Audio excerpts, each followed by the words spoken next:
everyone.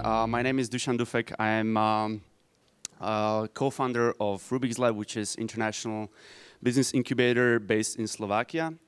And today I'm going to talk about why to put your startup into international incubator and how is that going to help you to reach global markets.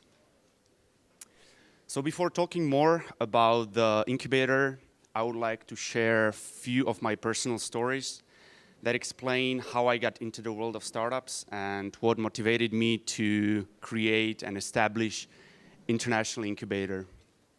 Every time I listen to stories that are being told to me either through face-to-face interviews or while watching YouTube videos, I try to remember one sentence or a message, if you like, that clearly sums up the information that is provided to me. So I picked 3 messages that will outline the stories I will share with you today. These are never underestimate any situation, have your eyes open, think big, tackle big problems and try to be different, and surround yourself with best people possible and be genuine. They will come. So during my university studies in UK, I used to travel back home to Slovakia quite often. And every time I went back to Bratislava, I went to play ice hockey. It turned out that playing ice hockey for 16 years happened to change my life. It was one of those ice hockey games where I met Michael, who was my first employer at that time, and now he's investor into my venture. Casually talking with Michael about my plans and future aspirations, we managed to find many common grounds that eventually led to our common cooperation. For me, that time, startups were a totally unknown field. I was one of those ambitious students that wanted to climb the ladder in big consulting firms somewhere in Paris or London. But meeting with Michael, everything changed. So why did I change my thinking? It was because I could see that Michael was different. He was one of those adventurous people that saw entrepreneurship as a lifestyle, sometimes even as a fun activity rather than heavy responsibility. And I liked it. So I decided to start working with him. And as he likes to say, he threw me into the water full of sharks. So as head of business development in one of Michael's startups, I got a chance to travel the world, attend different conferences, and meet with a lot of different people. For me, as aspiring entrepreneur, this was like a heaven. In only 12 months, I got a chance to visit 4 different continents and been to more than 16 countries.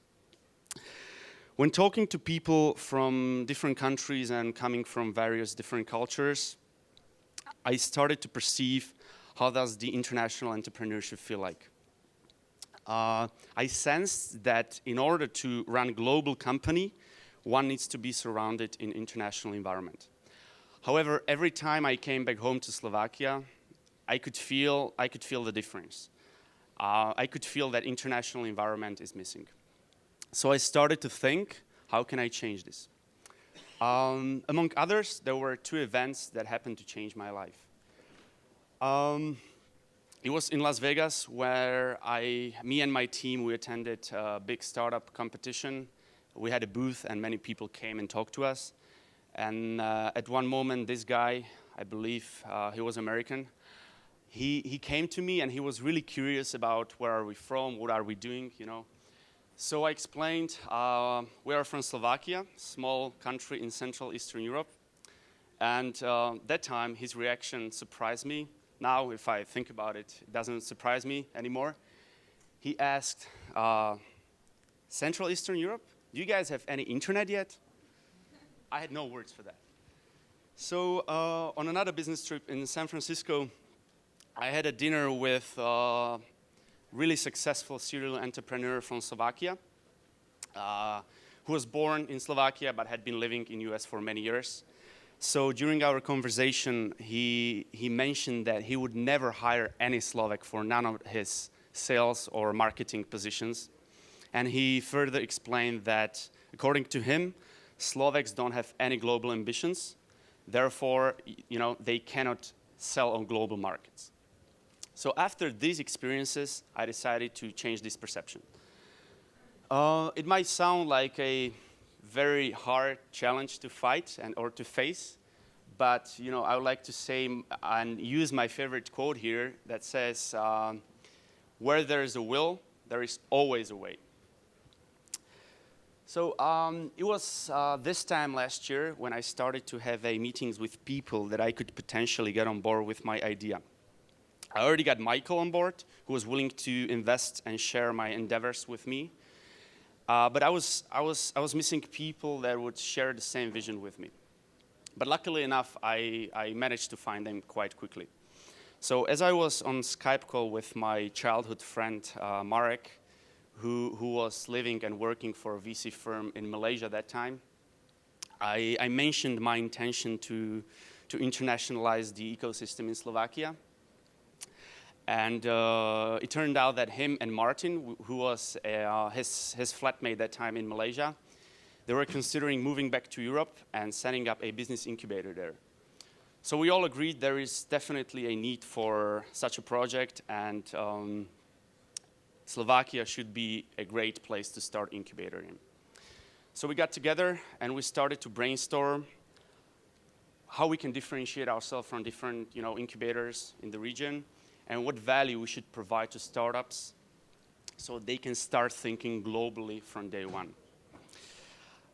We came up with the idea and concept of RubixLab, which would be the platform that would bring international entrepreneurs and startups to Slovakia, would match them with experienced network of advisors and entrepreneurs, investors from the region as well as rest of the world.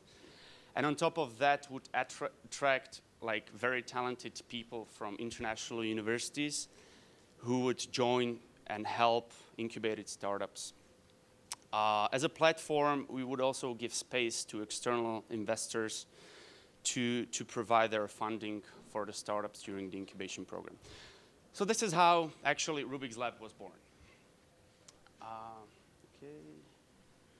Okay, now coming back to the need of the international incubator in Slovakia, why we decided to actually establish it, I would like to talk more about the strengths and weaknesses of the whole region.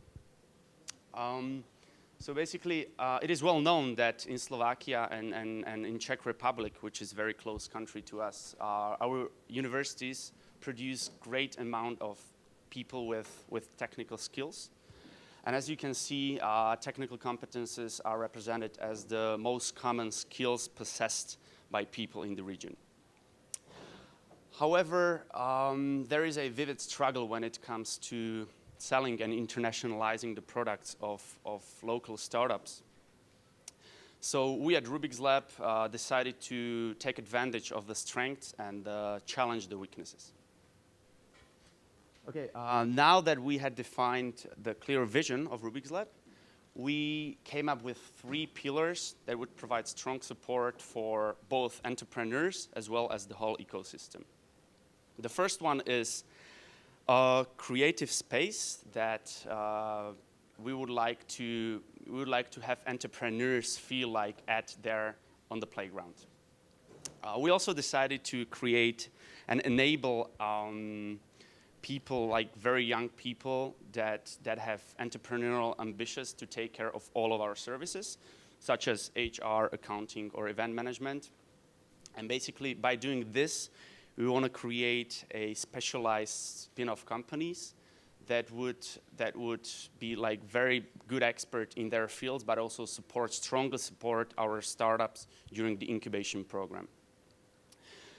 The next one, as I already mentioned, RubixLab is a platform for external investors to invest in. We only consider those investors that can actually provide something more than just their money. And the final one, which we feel we can provide the biggest value with, is the network. So among others, we cooperate with people from Creandum, which is a big VC firm in Sweden that invested into Spotify or Vivino, or people from Rocket Internet, which is the biggest incubator in the world that has really global exposure. So this is how RubixLab looked like. We try to be as creative as possible. and I have to say that my colleagues did a great job with the space. So RubixLab takes up to 8 startups per batch, which is set between 6 to 18 months. And as this is a rather long period during which we will, walk and cooperate with the startups, we desire to create truly family environment. So it would make sense that people from all around the world would not only prosper with their ventures, but they would cooperate between each other and would try to come up with new concepts and new ideas. Okay, so after the first application round is over, here are some results. We got more than 180 business plans from 34 different countries. And the final list now consists of 8 startups from 8 countries. And there is actually 1 startup from Ukraine representing.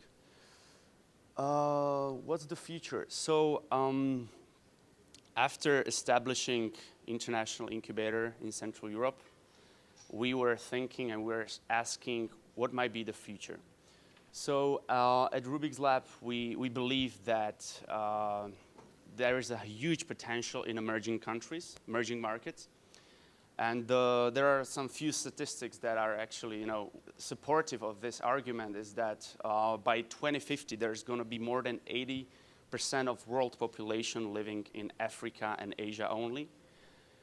Around 90% of people under age of 30 is currently coming from emerging countries, which are big statistic. So by creating a system of international incubators in those emerging countries, we want to identify and source the most interesting startups, entrepreneurs, and match them with our network of advisors, investors, and people that are really, really skilled and have great experience already by doing and supporting companies. So what we are currently working on is, as I already mentioned, creating international ecosystem in Central Europe by providing the network from US and Western countries, people that live in Western countries.